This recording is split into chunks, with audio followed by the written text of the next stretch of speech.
এই বিশ্বাসের ভিত্তিতে যারা ধর্ম করে তাদের ধর্ম করাটাই আল্লাহ পাকের কাছে পছন্দনীয়। বাকি কেউ কাছ থেকে দেখে ধর্ম করবে ওটা আল্লাহর কাছে গ্রহণযোগ্য নয় বাবা।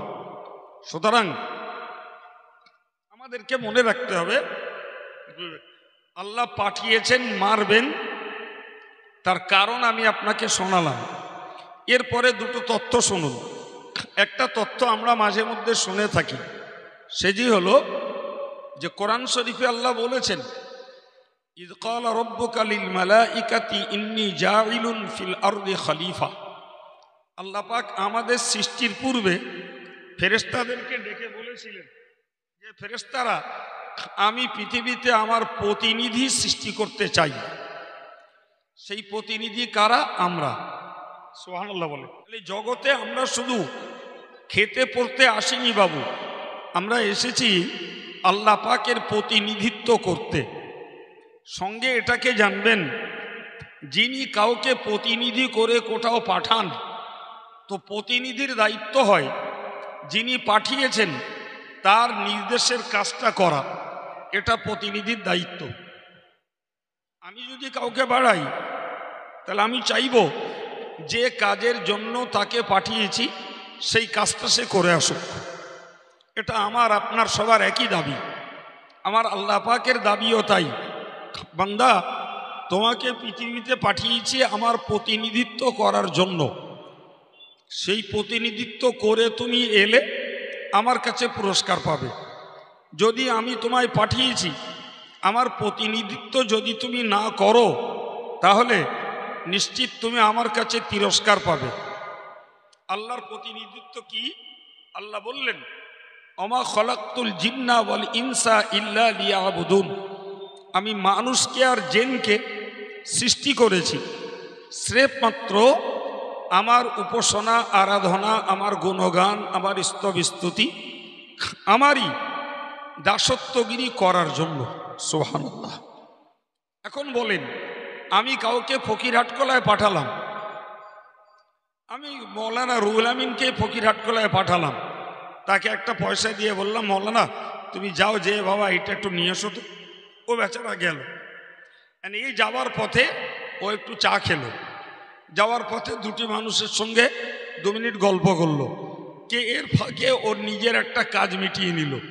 কিন্তু ওর সময় মতো এসে আমি যে জন্য পাঠিয়েছিলাম আমার কাজটা ও যথারীতি এসে বুঝে দিল। আচ্ছা ভাই আপনি বলেন, এর মাঝখানে সে চা খেয়েছে না কারোর সঙ্গে গল্প করেছে না নিজের একটা কাজ মিটিয়েছে, ওইটা কিন্তু আমার আর খোঁজ নেওয়ার দরকার নাই। আছে কি? আমি দেখবো আমার কাজটা করেছে কিনা। একদম ব্যাপারটা এরকম বুঝুন, আমরা পৃথিবীতে এসেছি আল্লাহর প্রতিনিধি হিসাবে। এরপরে আমরা রোজগার করলাম, গাড়ি চাপলাম, ভালো বাড়ি তৈরি করলাম, বিবি বাচ্চা নিয়ে সুখ স্বাচ্ছন্দ্যের জীবনযাপন করলাম। জি, টাইম টু টাইম আল্লাহর ইবাদত বান্দিগিটা করলাম। আমার আল্লাহর কাছে আমাকে কৈফিয়ত দিতে হবে না যে কেন তুমি রোজগার করলে, কেন তুমি ভালো বাড়ি বাঁধলে, কেন তুমি ভালো গাড়ি চাপলে, কেন তুমি ভালো পোশাক পরিচ্ছদ পরলে। এর জবাব কিন্তু আমাকে আর আল্লাহর কাছে দিতে হবে না বাবা। বাস্তবিকই আমাকে দিতে হবে না। যদি আমি টাইম টু টাইম তার প্রতিনিধিত্ব যদি করি তাহলে মাঝখানে আমি কি করেছি এটা আমাকে আর জবাব তিনি নেবেন না, যদি আমার মাঝখানের কাজটা তার আদেশের বাইরে না যায়। সুবহানাল্লাহ বলেন। প্রিয় ভাইরা আমার, তাহলে বোঝা গেল যে আল্লাহ আমাকে পৃথিবীতে পাঠিয়েছেন মারবেন এবং পাঠিয়েছেন কেন তার জবাব পেলাম। একদিকে আমাকে পৃথিবী থেকে তার প্রতিনিধিত্ব করে যাওয়া লাগবে, একটা দিক। অপর একটা দিক মনে রাখুন ভাই, কোরআন শরীফের আরেকটি আয়াত পাকে আল্লাহ জানিয়েছেন যে বান্দা তুমি মনে রাখো খলাকাল মাউতা ওয়াল হায়াতা লিয়াবলুয়াকুম আইয়ুকুম আহসানু আমালা। শোনো বান্দা, আমি তোমাদের জীবনটা আগে দিয়েছি কিন্তু তোমার পিছনে মরণ ছুটিয়েছি। ইমাম গাজ্জালি লিখেছেন একটা মানুষ যখন আতুর ঘরে জন্ম নেয় তখন থেকেই মরণ তার পিছনে ধাওয়া করে। তবে মরণ থেকে ওই মানুষটার আল্লাহ একটু ব্যবধান রেখে দেয়, কারণ মানুষ যখন মায়ের গর্ভে থাকে তখন তার পৃথিবীতে থাকবার সময়কাল নির্ধারিত হয়ে যায়। সে কদিন বাঁচবে, কদিন পৃথিবীতে থাকবে, তার সময়কাল নির্ধারিত হয়। ফলে সেই সময়টা না আসার জন্য এই হচ্ছে ব্যক্তিটা, এই হচ্ছে মরণটা, মাঝখানে একটা ব্যবধান, একটা দূরত্ব আল্লাহ রেখে দেয়। কিন্তু মায়ের গর্ভে লিখিত সময় যখন হয়ে যায় তখন এই দূরত্বটা আল্লাহ কমিয়ে দেয়, মৃত্যু তখন মানুষটার উপরে আক্রমণ করে বসে। এটাই ঘটনা। এখন বক্তব্য হলো যে আল্লাহ জীবন দিয়েছেন আর মরণ পিছনে ছুটিয়েছেন, এর পিছনে রহস্য কি? কোরআন তার একটা সুন্দর জবাব দিয়েছে, বলেছে আইয়ুকুম আহসানু আমালা, কে তোমরা কত সুন্দর কাজ করতে পারো ওইটা আমি আল্লাহ দেখার জন্য তোমাকে জীবন দিয়ে মরণ পিছনে ছুটিয়েছি। কাজটা কত সুন্দর করতে পারো। আমরা বাঙালি, একটা শব্দ সুন্দর আর একটা শব্দ বেশি। সুন্দর একটা কোয়ালিটি আর বেশি একটা কোয়ান্টিটি, একটা সংখ্যা।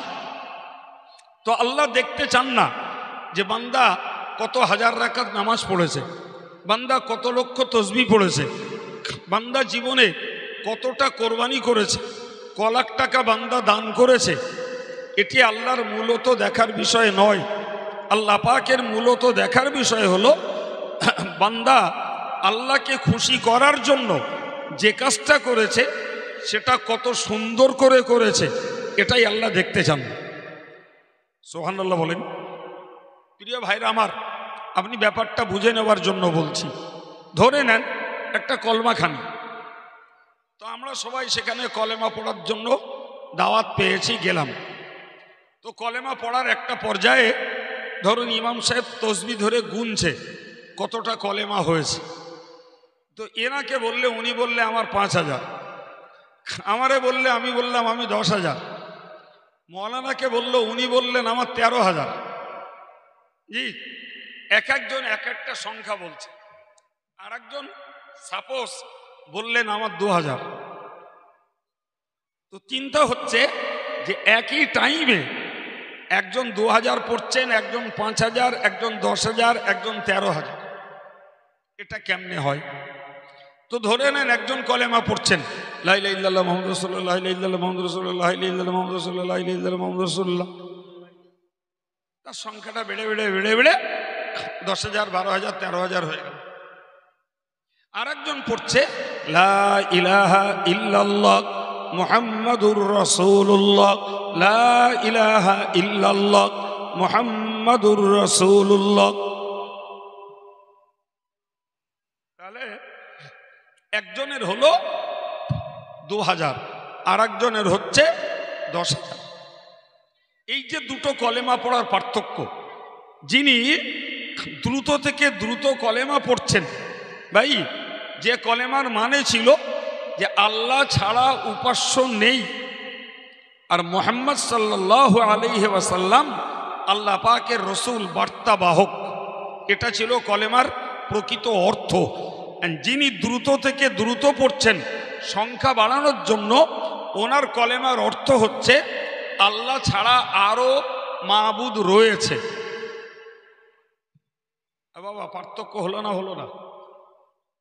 আকাশ পাতালের পার্থক্য হয়ে গেল।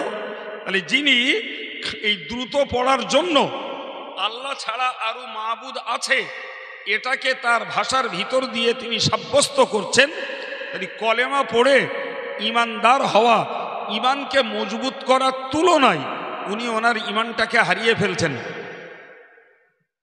ঠিক না ভুল? জি।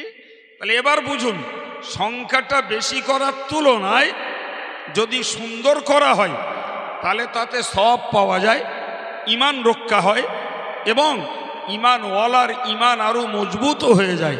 জোরে বলুন সুবহানাল্লাহ। একইভাবে ধরে নেন একজন ব্যক্তি পড়ছেন সুবহানাল্লাহ সুবহানাল্লাহ সুবহানাল্লাহ সুবহানাল্লাহ সুবহানাল্লাহ সুবহানাল্লাহ, সংখ্যা বাড়ছে। আর একজন পড়ছেন সুবহানাল্লাহ সুবহানাল্লাহ সুবহানাল্লাহ, এর সংখ্যা তো কম হবে স্বাভাবিক। ভাই এই যে দুটো মানুষ, একজনের সংখ্যা বাড়ছে আর একজনের সুন্দর হচ্ছে। কোরআনের বক্তব্য হলো, আমি আল্লাহ তোমাদের কাছে বেশি সংখ্যা চাইছি না, আমি চাইছি তোমরা যে ইবাদতটাকেই করো ওটা সুন্দর করে করো। একই সঙ্গে নামাজের নিয়ত বাঁধছে বাবা। একজন ব্যক্তি 2 রাকাত নামাজ পড়ছে, ওই টাইমের মধ্যে আর একজনের 4 রাকাত হয়ে যাচ্ছে। এরকম ব্যক্তি আছে না নাই? জি। এই যে ব্যক্তিটা একই টাইমের ভিতরে 4 রাকাত নামাজ কমপ্লিট করছে, নিশ্চিত হয় তাকে সুরকেরাত বাদ দিতে হচ্ছে, না হলে শুদ্ধের জায়গায় অশুদ্ধভাবে পড়ছে, না হলে লোকটা রুকুর তসবিহ পড়ছে না, না হলে সেজদার তসবিহ পড়ছে না। কোনো না কোনো রুকুরে কোনো না কোনো হালাতে লোকটা ঘাটতি করছে বলেই তার নামাজটা দ্রুত থেকে দ্রুত হচ্ছে। আর একজন যখন সেটা কমপ্লিটলি করতে যাচ্ছে তার তখন নামাজে দেরি হচ্ছে। আল্লাহ পাকের বক্তব্য হলো, তোমার সংখ্যা আমি বেশি চাইছি না, তুমি যেটুকু করবে ততটুকু সুন্দর করে করো। প্রিয় ভাইয়ের আমার, আপনি এই প্রসঙ্গে বুঝুন, একজন লোক একটা অ্যাডাল্ট গরু কিনছে। অ্যাডাল্ট গরু মানে তার বয়স হতে হবে 2 বছর। ও দাঁত হোক না হোক দেখার দরকার নেই, দাঁত হওয়া শর্ত না, শর্ত হলো গরুর বয়স 2 বছর হওয়া। এখন একজন 2 বছরে একটা গরু কিনলেন, ধরে নিন 20,000 টাকায়। আর একজন ওই গরু কিনছে 2 বছরের গরু, তিনি কিনছেন 80,000 টাকায়। তার দেহটা স্থূল, বেশি মোটা তাজা, স্বাভাবিক। এখন আল্লাহ পাক কিন্তু এটা চাননি যে তুমি 20,000-এর জায়গায় 80,000-এ গরু কেনো, এটা আল্লাহর বক্তব্য নয়। আল্লাহ পাকের বক্তব্য হলো, তুমি শরীয়তের নিয়ম মতো গরু কেনো। তোমার গরুর দাম 20,000 কেন, 15,000 হোক, তার বয়সটা 2 বছর হোক, সেটা খুঁতখাত না হয় দেখে শুনে তুমি কেন, ওইটাকে তুমি কোরবানি করো একমাত্র আল্লাহ পাকের সন্তুষ্টি লাভের জন্য। তুমি আল্লাহর সন্তুষ্টি লাভের জন্য 15,000 টাকার গরু কোরবানি করো, ওতেই তুমি আল্লাহর রেজামন্দি, আল্লাহর খুশনুদি, সন্তুষ্টি পেয়ে যাবে। পক্ষান্তরে তুমি যদি 80,000-এ গরু কিনতে যেয়ে নাম কেনার চেষ্টা করো, তোমার 80,000 টাকাই পানিতে চলে যাবে, তুমি আল্লাহর খুশিও পাবে না, সওয়াব তোমার জীবনে হবে না। জি, তার মানে কি, তুমি ওখানটাতে সংখ্যা বাড়িয়েছ, কিন্তু সুন্দর ছিল তোমার মনের একটা পরহেজগারিতা, সুন্দর ছিল আল্লাহ পাকের একটা সন্তুষ্টি অর্জনের নিয়ত করা। প্রত্যেকটা ক্ষেত্রে এমন ভাই, সুন্দরটা আল্লাহর কাছে পছন্দনীয়। ধরে নেন, আমি আপনাকে উদাহরণস্বরূপ বলছি ভাই, হাদিস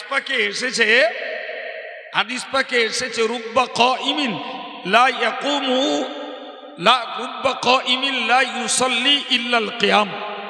হুজুর বলছেন, অনেক নামাজি হবে যাদের নামাজটা হবে কেবলমাত্র দাঁড়ানো সার, এছাড়া আল্লাহর কাছে তারা কিছু পাবে না। ভালো করে বুঝুন, অনেক নামাজি হবে যাদের নামাজটা হবে কেবলমাত্র দাঁড়ানো সার, অথচ নামাজের রূপরেখা একই রকম। একজন নামাজি দাঁড়িয়েছেন যে আকার আকৃতি, যে গঠন, যে নিয়ম নিয়ে, আর একজন নামাজি দাঁড়িয়েছেন সেই একই নিয়মে, কিন্তু দুটি নামাজির ভিতরে একটা কোথাও ঘাটতি হচ্ছে। ঘাটতির জায়গাটা বুঝুন, ওটা আমাদের জন্য চরম শিক্ষা।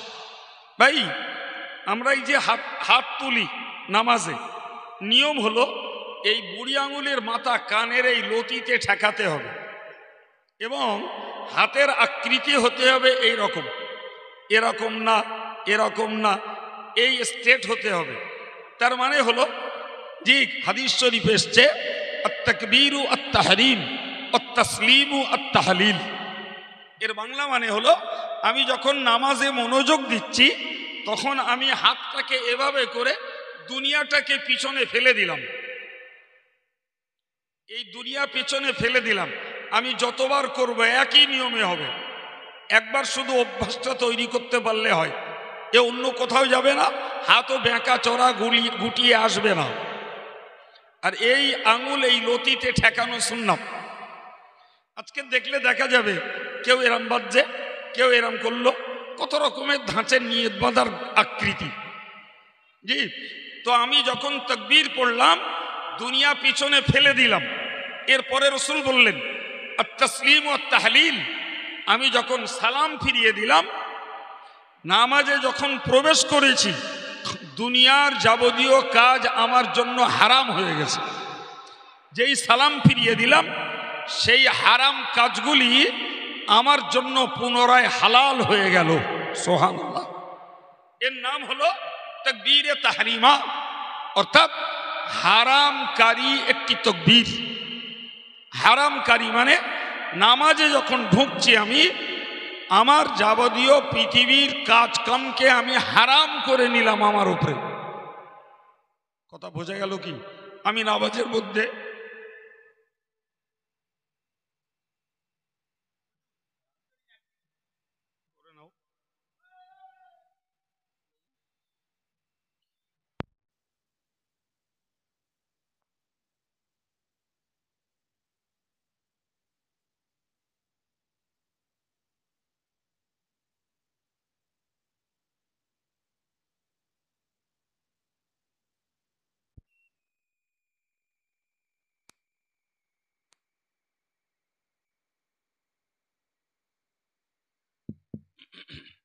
আলহামদুলিল্লাহ কি বললাম বাবা? তো আমি যখন নামাজে ঢুকে গেছি আমার জন্য কথা বলা হারাম। আমি এদিক ওদিকে দেখবো, এটা আমার জন্য চলবে না। আমি দাঁড়িয়েছি এক জায়গায়, আমি নড়াচড়া করতে পারবো না। কথা বুঝতে পারছে? কিন্তু নামাজের বাইরে থাকলে এগুলো তো একটা হারাম ছিল না। আমি কথা বলবো, আমি খাবো, আমি হাসবো, এগুলো নামাজের বাইরে আমার জন্য অনুমতি ছিল। কি ফালুক ফুলুক করব আমার জন্য অনুমতি ছিল। কিন্তু আমি যখন নামাজে ঢুকেছি কথা বলতে পারবো না, খেতে পারবো না, হাসতে পারবো না, এদিক ওদিকে তাকাতে পারবো না, তাহলে আমার কি করতে হবে ভাই? আমাকে করতে হবে, আমি তাহারিমা বেঁধে দাঁড়িয়েছি, আমার দৃষ্টিটা থাকবে সেজদার জায়গায়। আমি তাহারিমা বেঁধে দাঁড়িয়েছি, আমি কেরাত পড়ছি, কেরাত শেষ রুকুতে যাব, আমার নজরটা থাকবে আমার পায়ের আঙ্গুলের মাথায়। আমি এরপরে খাড়া হয়েছে, আমার নজর থাকবে সেজদার জায়গায়। আমি এরপরে সেজদায় গেলাম, আমার নজরটা থাকবে আমার নাকের ডগায়। আমি এরপরে উঠে বসেছি, আমার নজরটা থাকবে আমার কোলে। এটাই হলো হকিকতুস সালাত, অর্থাৎ নামাজের প্রকৃত নিগূঢ় তত্ত্ব এটা। আমি এই চোখ হলো কলবের জানলা। চোখ খোলা মানে কলব ছটফট করবে। আর চোখটাকে যদি আমি এক জায়গায় নিবদ্ধ রাখি তাহলে অন্তরটাও এক জায়গায় নিবদ্ধ থাকবে। সুবহানাল্লাহ বলেন। আর চোখ যত ঘুরবে কলব তত চঞ্চল হবে, ও কলবকে ধরে রাখা যাবে না। প্রিয় ভাইরা আমার, তো আমাদেরকে আল্লাহ হুকুম করেছেন ফাওয়াল্লি ওয়াজহাকা শাতরাল মাসজিদিল হারাম। আল্লাহ বললেন তোমরা তোমাদের চেহারাটাকে নামাজে মসজিদুল হারাম তথা কাবা বাইতুল্লাহর দিকে ফেরাও। প্রিয় ভাইরা আমার, আমরা ইবাদত কাবার করি না, ইবাদত করি আল্লাহর। কিন্তু আমাদের কলবটাকে স্থির রাখার জন্য একটা কেন্দ্র আল্লাহ ঠিক করে দিয়েছেন, সেটা হলো কাবা শরীফ। সুবহানাল্লাহ বলেন। এই কাবা শরীফের দিকে আমরা যদি দৃষ্টিটাকে নিবদ্ধ রাখি তাহলে আমাদেরকে এই চোখটাকে এক এক হালাতে এক এক জায়গায় রাখতে হবে। তাহলে আমার প্রকৃত অন্তরটা কাবা মুখ থাকবে। কিন্তু আমার চোখের যদি স্থিরতা না থাকে, আমার মনও কাবার দিকে নিবদ্ধ থাকবে না বাবা। তখন স্বাভাবিকভাবে আমার চিত্ত চাঞ্চল্য যাকে বলে চিত্ত চাঞ্চল্য, তারপরে অন্তরের অস্থিরতা তখন চালু হবে। দেহ এক জায়গায়, মন আর এক জায়গায়। তাহলে একটা লোক যদি এই নিয়ম মাফিক নামাজ পড়ে, তাহলে তার নামাজটার গুণাগুণ একরকম হবে। আর একজন লোক নামাজ পড়তে দাঁড়িয়েছে, তার চোখের স্থিরতা নেই, তার কলবের স্থিরতা নেই, সে যে কেরাত পড়ছে তার প্রতি মনোযোগ নেই, ফলে তার নামাজের রূপরেখা একরকম কিন্তু গুণাগুণ একরকম নয়।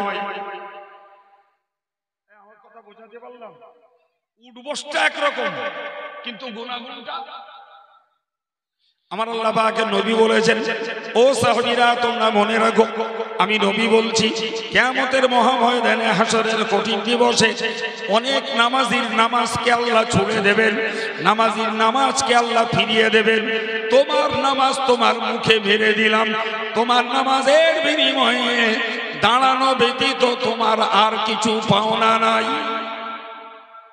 এখন আপনি বলুন, আমি চঞ্চল হয়ে অস্থির হয়ে আমি যত নামাজ পড়ি না কেন, ওই নামাজের সংখ্যা বেশি হবে, কিন্তু যদি আমার কল্পটাকে কাবার দিকে ঠিক রেখে চোখটাকে যদি জায়গা মতো আমি নিবদ্ধ করি, তাতে আমার নামাজের রাকাত কমতে পারে, কিন্তু সেই নামাজটা হবে আমার সুন্দর থেকে সুন্দর নামাজ। এই ছেলে, তুমি বারবার যাতায়াত করবে না, অনেকবার করছো।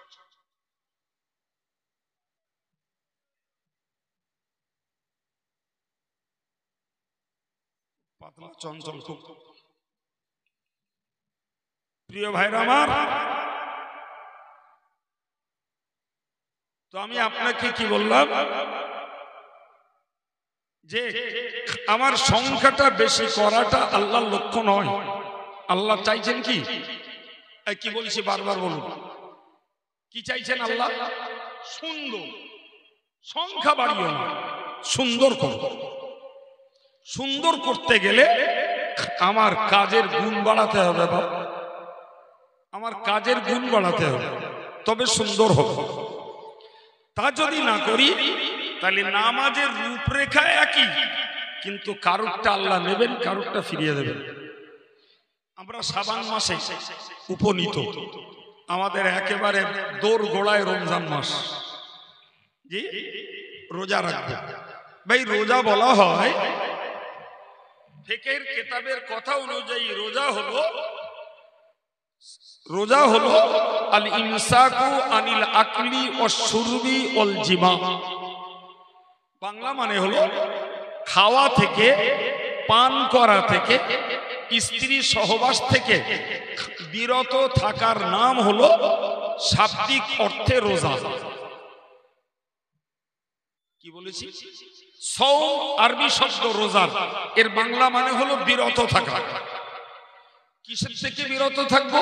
পারিভাষিক অর্থ হলো খাবো না, পান করব না, স্ত্রী সহবাস করব না, বাস এর নাম সওম। বাংলায় একে বলে রোজা, বাংলা মানে উর্দু, এমনি বাংলায় বলে উপবাস। গেল। তাহলে আমিও রোজাদার, হাজী সাহেব রোজাদার, আমার ভাইরা সবাই রোজাদার। কিয়ামতের দিনে এই রোজাদারদেরকে আল্লাহ জান্নাতি দস্তরখান পেতে খেতে দেবেন। সুবহানাল্লাহ। আর একটু মন খুলে বলে, একদিকে হাসরের ময়দানে মানুষেরা যখন হিসাব দিতে ব্যস্ত, আর একদিকে ঘোষণা হবে, কুলু ওয়াশরাবু হানিয়াম বিমা আসলাফতুম ফিল আইয়ামিল খালিয়া। মহান আল্লাহ ঘোষণা করবেন, ফেরেশতা মারাফাত, তোমরা খাও, পান করো। পৃথিবীর জমিনে যে দিনগুলি তোমরা খাওয়া পানাহার ত্যাগ করেছিলে, ওই পানাহার ত্যাগ করার বিনিময়ে আজকে জান্নাতি দস্তরখানে তোমাদের দাওয়াত। তোমরা জান্নাতি খাদ্য খাও, জান্নাতি পানি তোমরা পান করো। আল্লাহ শুকর, একদম রোজাদার ওই জান্নাতি খাদ্য দস্তরখানে বসে যাবে। ঠিক এই সময়ে আর একদল রোজাদার ওই জান্নাতি দস্তরখানের দিকে আহ্বান পেয়ে তারা ছুটতে থাকবে, কিন্তু প্রতিমধ্যে ফেরেশতারা আটকে দেবে, দাঁড়াও, কোথায় যাচ্ছ? তো ওনারা বলবেন যে আমরা রোজাদার, তো জান্নাতি দস্তরখানে আমাদেরকে আহ্বান করা হয়েছে তাই যাচ্ছি। তো হচ্ছে না, তো তোমরা তো রোজায় ছিলে না, তোমরা তো রোজায় ছিলে না। তারা বলবে না, হ্যাঁ হ্যাঁ আমরা রোজায় ছিলাম, ওই তো একই সঙ্গে ইফতার করেছি। ওই সে মানুষগুলো জান্নাতি দস্তরখানে পানাহার করছে। তাহলে যাদের সঙ্গে একসঙ্গে ইফতার করেছিলাম তারা জান্নাতি দস্তরখানে খাওয়া পান করছে, তাহলে আমরা কেন যেতে পারবো না? আল্লাহর ফেরেশতারা বলবেন ওরা রোজায় ছিল তাই জান্নাতি দস্তরখানে জায়গা পেয়েছে, কিন্তু তোমরা রোজা ছিলে না গো, যার পরে জান্নাতি দস্তরখানে তোমাদের জায়গা নাই। সে কি কথা? ওনারাও সারাদিন না খেয়েছিলেন, আমরাও সারাদিন না খেয়েছিলাম। ওরাও সারাদিন পান করিনি, আমরাও সারাদিন পান করিনি। ওরাও স্ত্রী সহবাস করিনি, আমরাও করিনি। তাহলে ওনারা যদি জান্নাতি দস্তরখানে জায়গা পান, তাহলে আমরা কেন পাবো না? ফেরেশতারা আবার বলবেন ওনারা রোজায় ছিলেন, আপনারা রোজা ছিলেন না। আমার আল্লাহ নবী বলেছেন রুব্বা সাইবিন লা ইয়াসুবু ইল্লা যিমা ওয়াল জুউ, এমন প্রচুর পরিমাণে রোজাদার পাওয়া যাবে যাদের রোজা হবে ক্ষুধার পিপাসার কষ্ট ভোগ করা, এছাড়া তারা আল্লাহর কাছে কিছুই পাবে না। রোজা রাখলে খিদে পায়, রোজা রাখলে পানি পান না করলে তৃষ্ণা পায়, তারা ক্ষুধা তৃষ্ণার কষ্ট পাবে, কিন্তু আল্লাহর কাছে তারা কিছুই পাবে না। এরা কারা? কারা এরা? বাহ্যিক তো সবাই রোজাদার, আমার গায়ে প্লাকেট দেওয়া নেই যে আমি রোজাদার, হাজী সাহেবের গায়ে প্লাকেট দেওয়া নেই যে উনি রোজাদার নয়। রোজা হিসাবে সকলেই তো সেহরিতে খেয়েছি, সারাদিন না খেয়ে আছি, সন্ধ্যাবেলা ইফতারিতে বসছি। ঠিক না বলুন? মাঝখানে একটা পার্থক্য কিছু হয়েছে। পার্থক্য কি? আমি পেটটাকে না খাইয়ে রেখেছি, পেটটাকে পান না করিয়ে রেখেছি, কিন্তু আমাকে বুঝতে হবে রোজা শুধু পানাহার বন্ধ করার নাম নয়, ওই সঙ্গে আমার চোখটাকে হারাম জিনিস দেখা থেকে বাঁচাতে হবে, কানটাকে হারাম কথা অবৈধ কথা শোনা থেকে রক্ষা করতে হবে, আমার জবানটাকে মিথ্যা গীবত চুগলি থেকে বাঁচাতে হবে, আমার পাটাকে অবৈধ কাজে বাড়ানো থেকে বাঁচাতে হবে, হাত দিয়ে অন্যায় কাজ করা থেকে আমায় বিরত থাকতে হবে, মাথায় কুচিন্তা করা আমায় বন্ধ করতে হবে, আমার কলবে কুকাজের নিয়ত করা বন্ধ করতে হবে। তবে তো পানাহার থেকে বিরত থাকার সঙ্গে বাকি অঙ্গগুলিরও রোজা হয়ে যাবে। এর নাম রোজা। জি, তাহলে কেউ শুধু পানাহার থেকে বিরত থেকে রোজার সংখ্যা বাড়াচ্ছে বাবু, আর একজন রোজা রাখার সঙ্গে তার জিহ্বা, তার চোখ, তার কান, তার হাত, তার পা সবগুলোকে শরীয়ত বিরোধী কার্যকলাপ থেকে সে বিরত রেখে রোজাদার বানাচ্ছে। তাহলে একজন রোজাদারের রোজা হচ্ছে সুন্দর, আর একজনের রোজাদারের রোজা হচ্ছে শুধু খাওয়া আর পান করা বন্ধ। কথা বুঝে আসছে বাবজি? প্রিয় ভাইরা আমার, আমি আলোচনা শুরু করেছিলাম যে আল্লাহ পাক বেশি চান না, সুন্দর চান। আল্লাহ বেশি চান না, সুন্দর চান। আমাদের সুন্দরটার দরকার, সুন্দরটার দরকার। প্রিয় ভাইরা আমার, আমি প্রসঙ্গটা বোঝাতে আপনাকে একটা হাদিস শোনাচ্ছি, বলে রাখুন। আল্লাহ পাকের নবী সাল্লাল্লাহু আলাইহি ওয়াসাল্লাম জানিয়েছেন, সায়াতি জামানুন, এ সাহাবীরা তোমরা মনে রাখো, লা ইয়াবকা মিনাল ইসলামি ইসলা ইসমুহু, খুব শিগগিরই একটা জমানা আসবে, খুব শিগগিরই একটা জমানা আসবে, লা ইয়াবকা মিনাল ইসলামি ইল্লা ইসমুহু, ইসলামের নামটা বাকি থাকবে, কর্ম বাকি থাকবে না। নাম বাকি থাকবে, কর্ম বাকি থাকবে। প্রিয় ভাইরা আমার, ভালো করে বুঝে নেন, নামাজ ইসলামী নাম, রোজা ইসলামী নাম, হজ ইসলামী নাম, যাকাত ইসলামী নাম, সাদকা ইসলামী নাম, ফিতরা ইসলামী নাম, কোরবানি ইসলামী নাম। এ প্রিয় ভাইরা আমার, এই সবগুলো তো ইসলামী নাম, এগুলো ইসলামী নাম। এরপরে যদি এতক্ষণ ধরে যা বুঝলাম একটা একটা করে যদি মূল্যায়ন করি, তাহলে দেখব ইসলামী নাম বাকি আছে, নামের সঙ্গে কাম বাকি রেখেছে খুব কম মুসলমান। কম মুসলমান নামের সঙ্গে কাজ বাকি রেখেছে, আর অধিকাংশ মুসলমান নামটা জেনে আছে, কাজটা নাই। কথা ঠিক না ভুল? ১৫০০ বছর আগে নবী বললেন, লা ইয়াবকা মিনাল ইসলামি ইল্লা ইসমুহু। এমন একটা জমানা আসবে যে জমানাতে দেখতে পাওয়া যাবে মানুষগুলো ইসলামের নাম বাকি রাখবে, কাম বাকি রাখবে না। আমাদের যদি নিজেদের নামগুলো ধরি বাবু, নিজেদের নামগুলো আরবি নাম, কোরআনী নাম, আল্লাহর নাম, আমাদের নামগুলোর অর্থ যথেষ্ট ইসলামী অর্থ, কিন্তু ওই নামগুলোর কাজের সঙ্গে গুণের মিল নাই। নামের সঙ্গে কাজের মিল নাই। জি ভাই, একটা একটা করে ব্যাখ্যা করলে অনেক অনেক কথা বলা যায়। জি, আমি মৌলিক কথায় আপনাদেরকে মাথায় দিতে চাচ্ছি যে ইসলামের নাম বাকি আছে, কাজ বাকি নাই। এ যুগ এটা। আজকে দেখেন এত সুন্দর একটা তৈরি করা পরিবেশ, জি, যেখানে দিনের কথা, কোরআনের কথা, ইসলামের কথা চলছে। উপরে ছাউনি, গেটা পলা, ড্রেসিং, এখানে ছাউনি করা, নিচে সুন্দর পাতনি এবং উইন্টার প্রোটেক্টেড, শীত নিয়ন্ত্রিত জায়গা। এরপরেও এখানে একান্ত দিনদার ধার্মিক মানুষগুলো এসে বসেছেন। কথা বলেন, ভুল বলছে কি? যেখানে পাতনি নেই, ছাউনি নেই, ঠান্ডা ভোগ করছে, সেখানে এর তুলনায় 3 গুণ লোক রয়েছে।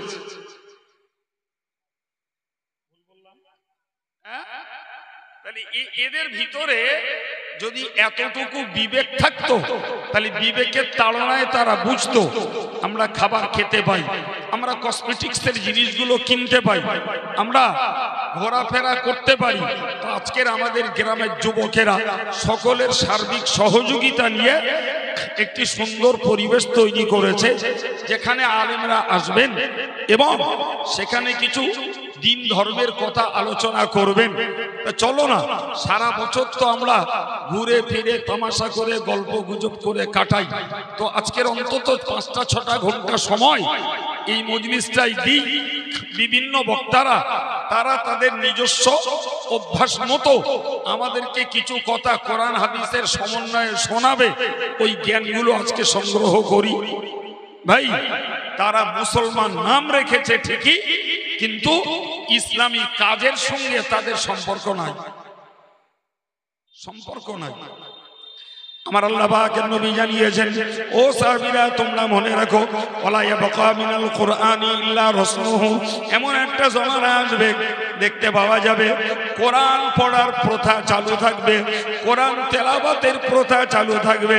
শাবান মাস এসেছে, ঘরে ঘরে কোরআন পড়া হবে, কিংবা গ্রামে মক্তব রয়েছে, সেখানে বাচ্চারা কোরআনিয়া মাদ্রাসায় পড়বে। দেশে মডেল মাদ্রাসা চলছে, সেখানে বাচ্চারা কোরআন পড়বে, ইসলামিক নলেজ তথা প্রাথমিক জ্ঞান অর্জন করবে, দৈনিক জীবনের সুন্নত শিখবে, দৈনিক জীবনের দোয়া কালামগুলো শিখবে। কিন্তু দেখতে পাওয়া যাবে কোরআনের প্রকৃত আমল তাদের মাঝে বেঁচে নাই। কোরআন আছে, মুসলিম ঘর ঘর খুঁজলে দেখা যাবে প্রায় প্রতিটি মুসলমানের ঘরে কোরআন আছে। হয়তোবা সারা বছর পড়া হয় না, কিন্তু শাবান মাস পড়লে অনেকে পড়ে। আবার কোন কোন মায়েরা রয়েছে যারা রমজান মাসে নিয়ত করে 1 খতম দেব, 2 খতম দেব, তারা একটা পড়াশোনা করে। আমার বক্তব্য বাবু, কোরআন পড়া নফল, সহিভাবে পড়লে একটা অক্ষরে 10টা নেকি হয়। সুবহানাল্লাহ বলেন। কিন্তু জানেন কোরআনের উপরে আমল করা ফরজ। কোরআন পড়া নফল আর কোরআনের বিষয়ের উপরে আমল করা ফরজ। এখন ধরে নিন আমি একটা কথা আপনাকে বোঝাই। কোরআন শরীফে আল্লাহ বলেছেন ওয়া আকিমুস সালাতা, তোমরা নামাজ কায়েম করো। কোরআনের এই নির্দেশটা হলো ফরজ। তাহলে সাবালেক ছেলে আর সাবালিকা মেয়ে প্রত্যেকের জন্য দৈনিক 5 বার নামাজ পড়া ফরজ। আমার আল্লাহ পাকে নবী বলেছেন খমসুন ইয়া খমসুন, 5 বার নামাজ পড়লে পরে আমার আল্লাহ পাক 50 বার নামাজ পড়ার সওয়াব দান করবেন। আর একটু মন খুলে বলেন, 5 বার নামাজ পড়লে কবরের সওয়াব বললাম। আল্লাহু আকবার। তাহলে আমাদের মেহনতের তুলনায়, খাটনির তুলনায় আমার আল্লাহর দেওয়া মজুরি অনেকখানি বেশি। কিন্তু আজও খোঁজ করলে দেখতে পাওয়া যাবে সাবালেক কত যুবকেরা, সাবালেক মানুষের মেয়েরা আজও পর্যন্ত তাদের 5 ওয়াক্ত নামাজ পড়ার রেকর্ড নাই।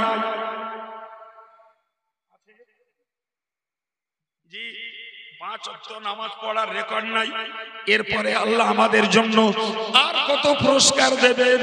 বান্দা তোরা 5 ওয়াক্ত নামাজ পড়, পড়লে তোরা 50 ওয়াক্তের সওয়াব পাবি।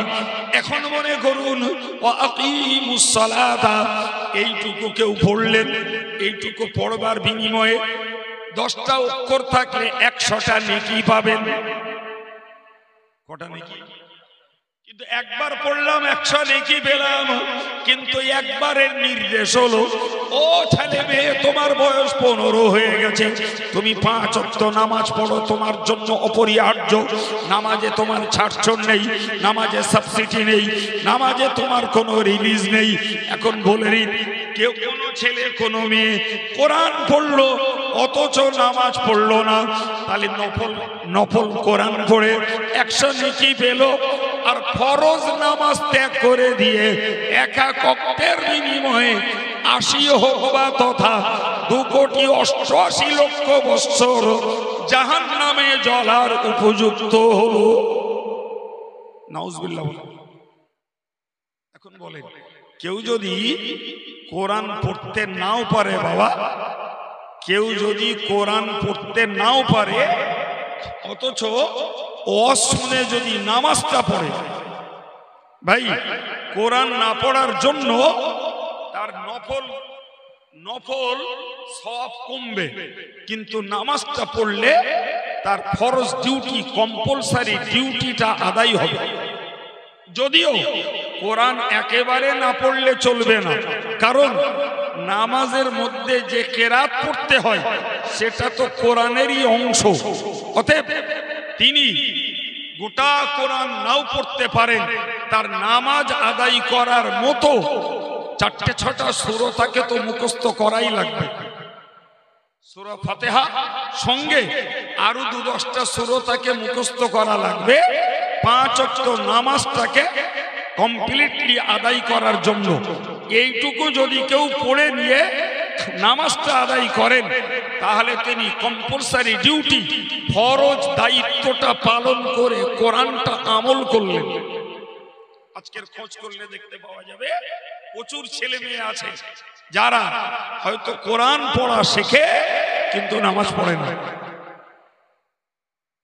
কোরআন পড়া শেখে কিন্তু নামাজ, কি প্রমাণ হলো যে কোরআনের পড়ার প্রথা বাকি আছে কিন্তু কোরআনের আমল বাকি নাই। কি হবে উপায়?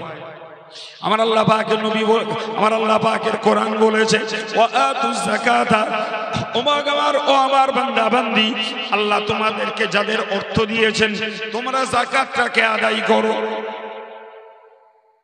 যাকাত আদায় করো। প্রিয় ভাই, যাকাত কি জিনিস প্রচুর মুসলমান বুঝেও না। আমি আপনাকে 2 মিনিট সময় নিচ্ছি, ছোট্ট করে যাকাতটাকে বুঝুন। ভাই অ্যাকচুয়াল যাকাত হলো একটা হিসাবের কড়ি, এটা থেপকো দান করা না। বাবা থেপকো দান করা না, এরা এলো 200 টাকা দিল, ওরা এলো 100 টাকা দিল, ওরা এলো 50 টাকা দিল, এর নাম না। বা যাকাত হলো একটা হিসাবের কড়ি, আর হিসাব করতে গেলে তাকে ইয়ার স্টার্টিং এবং ইয়ার এন্ডিং ঠিক করতে হয়। তার মানে তার রোজগারের বছরের শুরু আর রোজগারের বছরের শেষ। মনে ভাবুন, কেউ রোজগারের শুরু জানুয়ারি থেকে ডিসেম্বরের 31 তারিখ, কারো শুরু বৈশাখ থেকে চৈত্রের 29 তারিখ, ভাই কারো শুরু মুহররম থেকে জিলহজ মাসের 29-30 তারিখ, কিংবা এরকম ফিগারেবল নয়, কারো শুরু আষাঢ় থেকে জ্যৈষ্ঠের 32 তারিখ, কেউ বা ভাদ্র থেকে শ্রাবণের 30 তারিখ। যার যেটা সুবিধা তার বছরের শুরু আর শেষ ঠিক করতে হবে। আমার একরকম, এনার একরকম, এনার একরকম ঠিক করতে হবে। যেদিন আমার রোজগারের বছর শেষ সেই দিনে আমার খাতা কলম নিয়ে বসতে হবে। সারা বছর কি খেয়েছি, কত টাকার পোশাক পরেছি, কত টাকা বাড়ি ঘরে খরচা করেছি, কত টাকার জমি কিনেছি, গাড়ি কিনেছি, ছেলের বিয়ে দিয়েছি, মেয়ের বিয়ে দিয়েছি, জি এগুলো সব রানিং খরচ, ওগুলোর একটাও হিসাব আপনাকে দিতে হবে না। আপনি ওই দিনে বসুন, বসে দেখুন আপনার ক্যাশ টাকা কত আছে। তা আপনি হিসাব করে দেখলেন আপনার ক্যাশ টাকা আছে 2 লাখ। আপনি এবার খুঁজে দেখছেন আপনি একজন ভাটার কাজ করেন, তো আপনার দাদন দেওয়া আছে 10 লাখ টাকা, আপনার ভাটায় মাটি তোলা আছে 20 লাখ টাকা, আপনার ড্যাম্পারে ইট রয়েছে 10 লাখ টাকা, আপনার পাড়নে ইট আছে 5 লাখ টাকা, আপনার রেডি ইট এক্সট্রা বা স্টকে রয়েছে 30 লাখ টাকা। জি এই টাকা সব আপনাকে হিসাবে আনতে হবে। টোটালটাই এনে দেখলেন আপনার টোটাল অ্যাসেট আর লিকুইড মানি সব ধরে হয়েছে 40 লাখ টাকা। আপনি দেখছেন আমার মার্কেটে দেনা আছে 25 লাখ টাকা। 25 লাখ টাকা মাইনাস করে দেন, আপনার দেনার যাকাত দিতে হবে না। কিন্তু দেনার অর্থ যে 15 লাখ টাকা আছে, এই লাখে 2,500 টাকা, তার মানে 15 লাখে আপনাকে 22,500 টাকা যাকাত দেওয়া লাগবে। 37,500 টাকা আপনাকে যাকাত দেওয়া লাগবে। এটা হলো মৌলিক হিসাব। এরপরে এর সঙ্গে মনে রাখতে হবে আমাদের মেয়েরা, আমাদের ঘরের বধূরা যে গহনাগুলো ব্যবহার করে, এই ব্যবহৃত গহনাগুলোর রীতিমতো যাকাত দিতে হয়।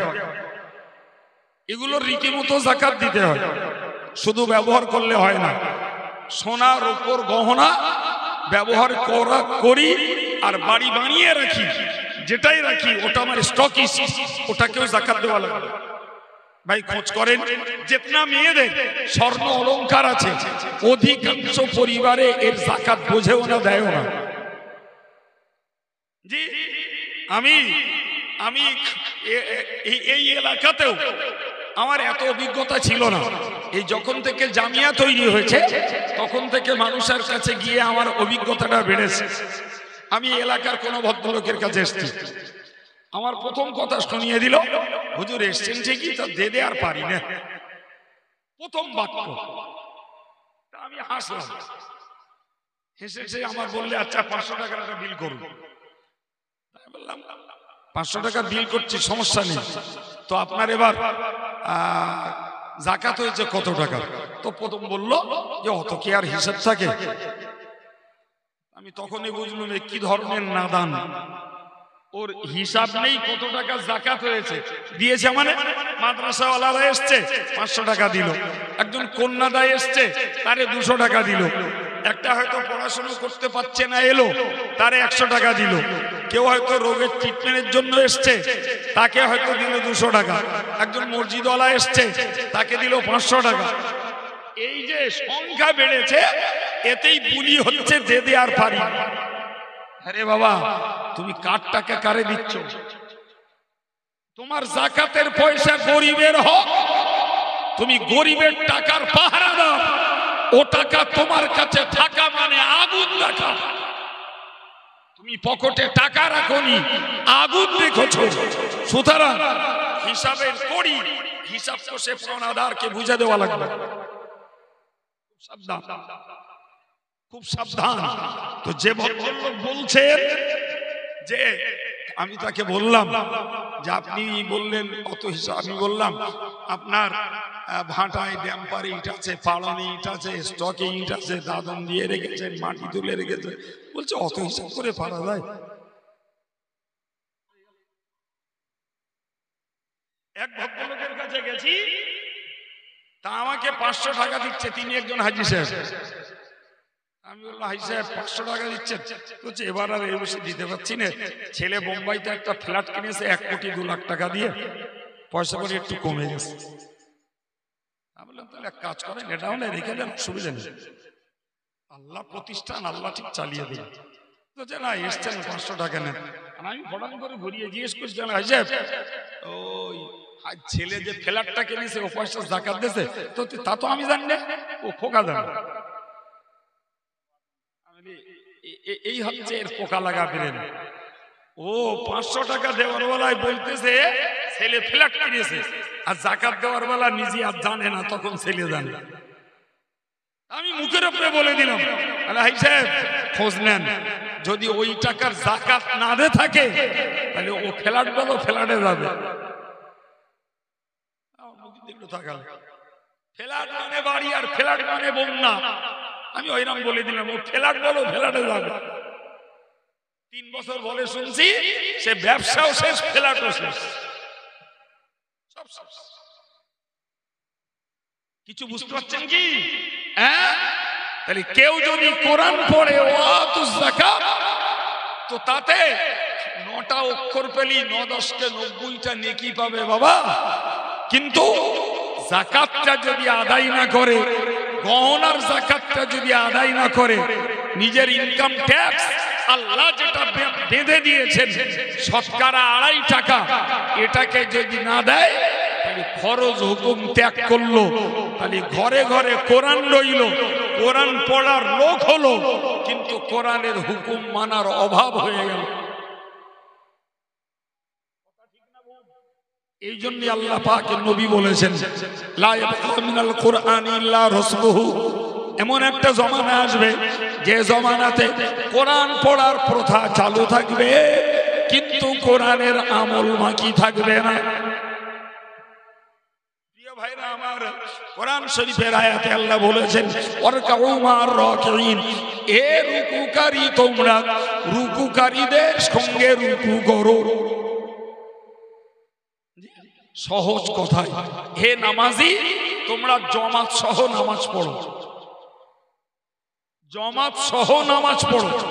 এটা হলো একদম সাদ প্লেন অর্থ, জামাত সহ নামাজ পড়ো।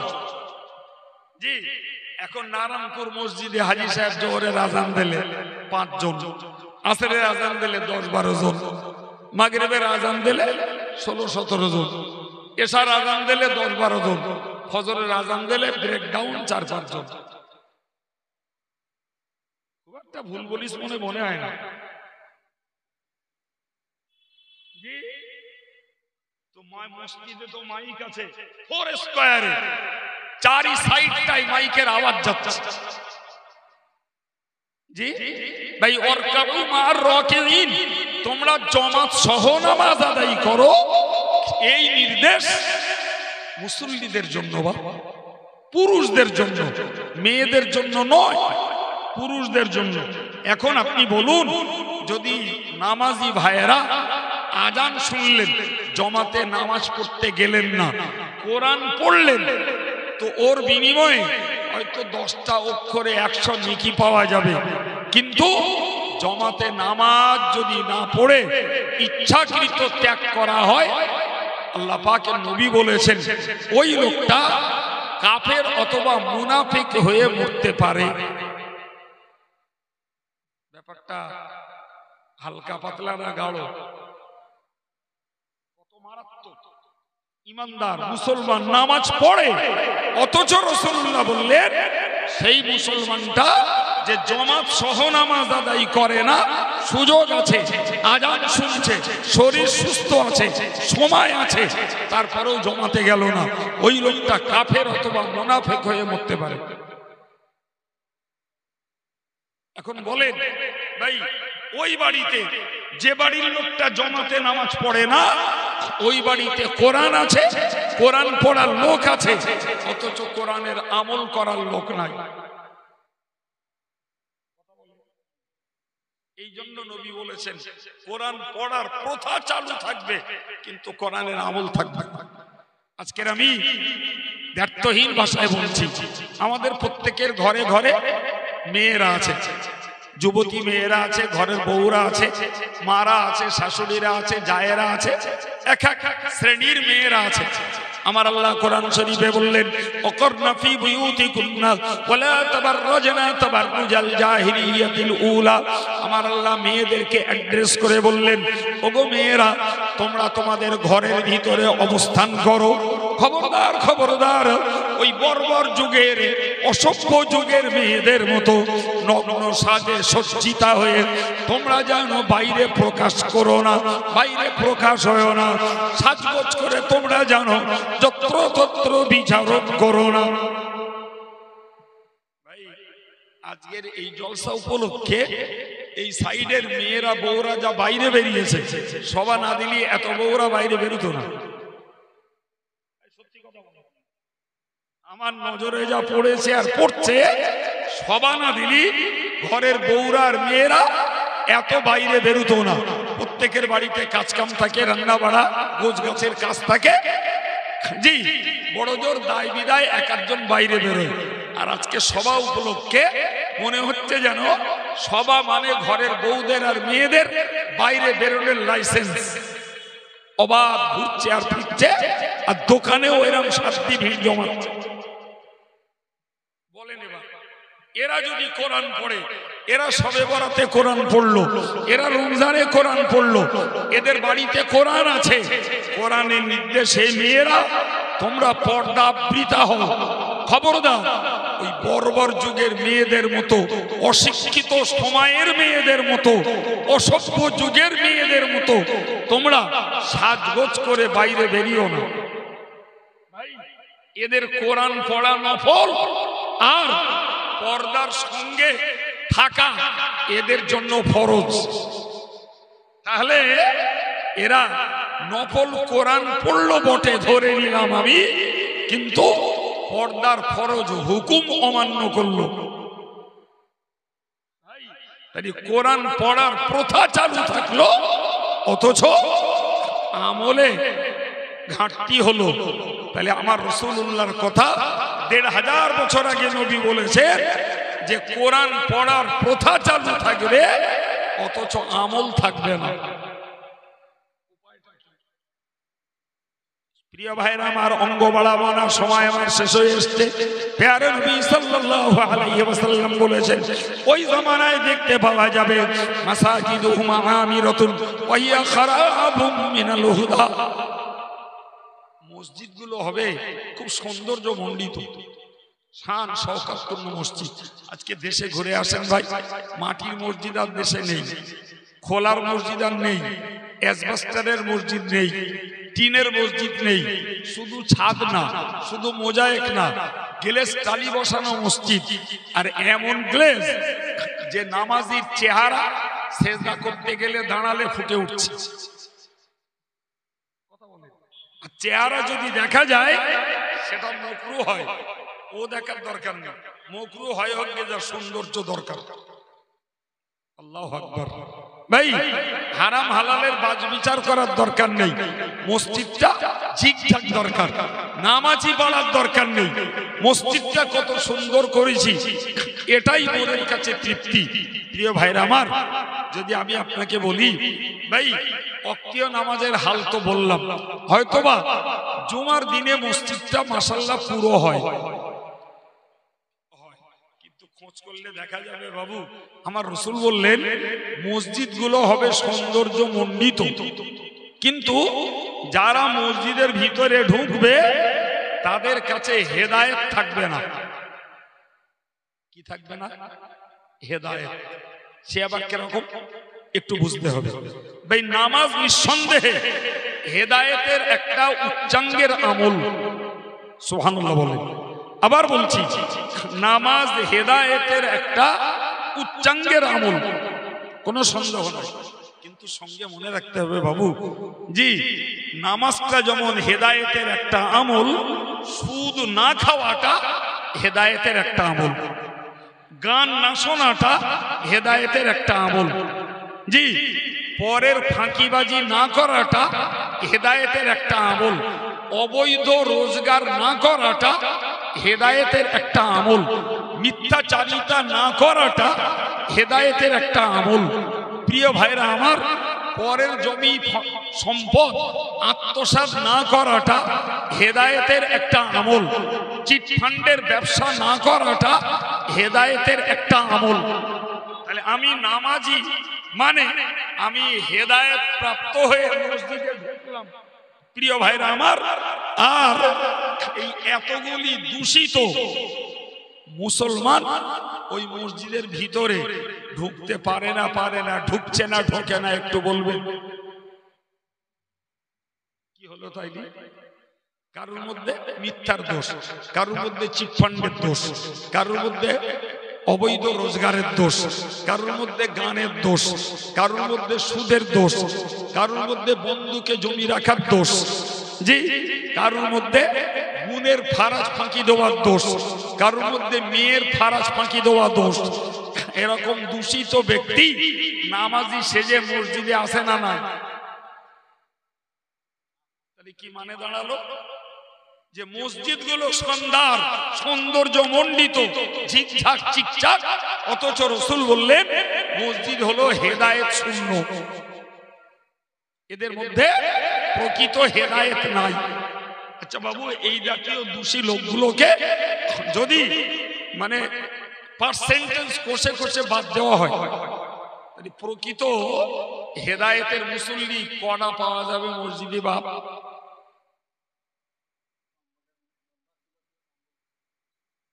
কবে শোধরাবো আমরা?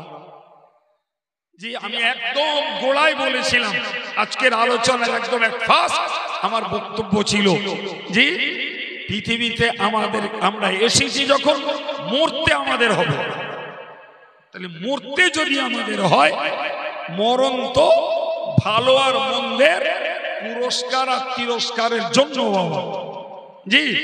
তাহলে আমরা আমাদের বিবেচনায়, আমাদের আলোচনায় আমরা যখন বুঝছি যে আমরা আমাদের নিজেদের কাজেই আমরা আল্লাহ পাকের কাছে সত্যি নিজের বিবেকের কাছে নিজে জবাব দিতে পারছি না, আল্লাহকে কি জবাব দেব? আমার নিজের বিবেকের কাছে আমি ধরা পড়ে যাচ্ছি, আমার নিজের অঙ্ক নিজে মিলিয়ে পাচ্ছি না, তাহলে আল্লাহকে কি মিলিয়ে দেবো আমি?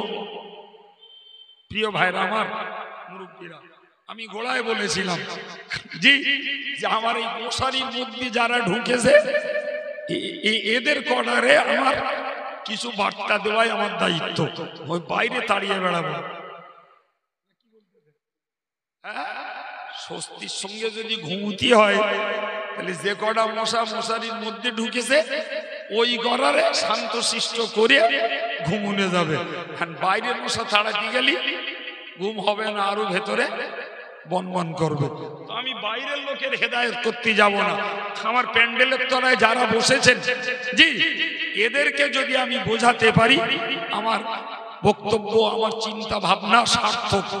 এরপরে এনাদের কাছে আমার একটা দাবি থাকবে, সে দাবিটা হলো এটাই, এতক্ষণ আব্দুল কাইয়ুম কথা বলেছে, এরপরে কর্তৃপক্ষের নির্বাচিত বক্তা হুজুর কে আছেন তিনি কথা বলবেন।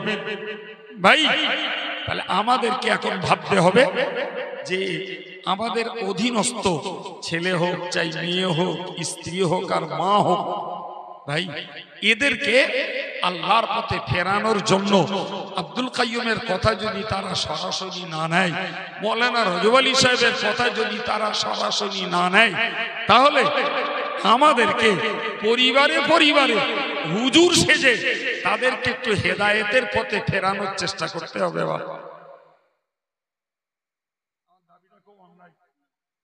মজলিসটা তো মাশাআল্লাহ, আমরা তো দিনদার ইমানদার গেটআপে আছি, তো আমরা যদি আমার বিবি বাচ্চাটাকে, আমার মেয়েটাকে, আমার অ্যাডাল্ট ছেলেটাকে বোঝাই, এক বাবা মরতে হবে, নামাজ কালাম পড়, শরীয়ত বিরোধী কাজ থেকে বাঁচ। মেয়েটাকে বললাম মা চরিত্রটাকে ঠিক রাখ, পর্দার সঙ্গে চল। বউটাকে বললাম পর্দার সঙ্গে চলো, নামাজ কালাম পড়ো, গলাবাজারি করো না। দেখো তোমার কবরে আমি যাব না, আমার কবরে তুমি যাবে না, তোমার হিসাব তোমাকে দেওয়া লাগবে, তুমি নিজেরটা নিজে সামলাও। এভাবে যদি আমরা একটু মন তৈরি করি বাবু, আমার বিশ্বাস আপনাদের প্রচেষ্টায় আপনাদের পরিবারের অন্য সদস্যরা তারা অনেকেই ইনশাল্লাহ দিনদার, ধার্মিক, আল্লাহওয়ালা হবে আশা করা যায়। কি গো, আমার প্রস্তাবটা খুব কঠিন মনে হচ্ছে নাকি? জি, এই প্রস্তাবটাই যুক্তিসম্মত। প্রিয় ভাইরা আমার, জি আমি সময় মতোই স্টেজ নিয়েছি, সময় মতোই আমি বিদায় নিতে যাব। বিদায়ের আগে আপনাদেরকে দাওয়াত দেব, আগামী 1লা 3রা ফাল্গুন জি জামিয়া রহমানিয়া বাৎসরিক ইসালে সওয়াবে আপনাদের সবাইকে দাওয়াত দিচ্ছি। আল্লাহর রাস্তে যাবেন। আমাদের হাজী সাহেবের কাছে জামিয়া ইসালে সওয়াবের বিল কুপন থাকে, যে হাজী সাহেব কতটা তুলেছেন আমি জানি না, জি তো এখনো আমার কাছে 20 টাকার কুপন, 10 টাকার কুপন আছে। জামিয়ার ইসালে সওয়াবের এখনো 8-9 দিন সময় আছে। যদি এখানকার কোনো ছেলেরা 10 টাকার 20 টাকার এক একটা কুপন 25টা পাতা আছে, কেউ যদি নিয়ে একটু খেদমত করেন, তাহলে এই বৃহত্তম খরচের প্রতিষ্ঠানে জি একটু খেদমত হবে। আর বিশেষভাবে দাবি করব হাজী সাহেবের কাছে জামিয়ার বাৎসরিক সদস্যের ফর্ম আছে, 100 টাকা, 200 টাকা, 300 টাকা, যিনি যেমনটা পারেন। এই বিরাট প্রতিষ্ঠান যেখানে হাফেজ, কারি, মৌলানা, মুফতি, মুহাদ্দিস তৈরি হয় আল্লাহর রাস্তে, এই প্রতিষ্ঠানের একটা স্থায়ী সদস্য হাজী সাহেবের কাছে ফর্ম আছে, আপনি একটা সই করে দেবেন, কত টাকা দেবেন ঘর আছে লিখে দিলেন। ইসালে সওয়াবের আগে চিঠি চলে আসবে, এখানকার এজেন্ট থাকবে, তার কাছে পয়সা দিয়ে দেবেন, এজেন্ট এখানে পয়সা মেরে দেবে, জামিয়ার অ্যাকাউন্টে ঢুকে যাবে।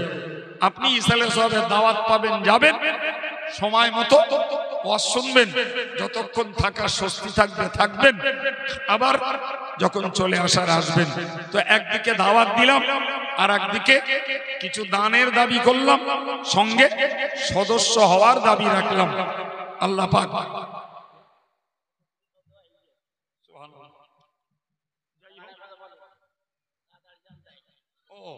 বক্তা তো দেখছি আপনাদের গ্রামের সুযোগ্য সন্তান, আমার স্নেহভাজন হযরত মাওলানা মুফতি রজব আলী সাহেব কালকে একবার বলেছিলেন, আমার ঠিক খেয়ালে ছিল না।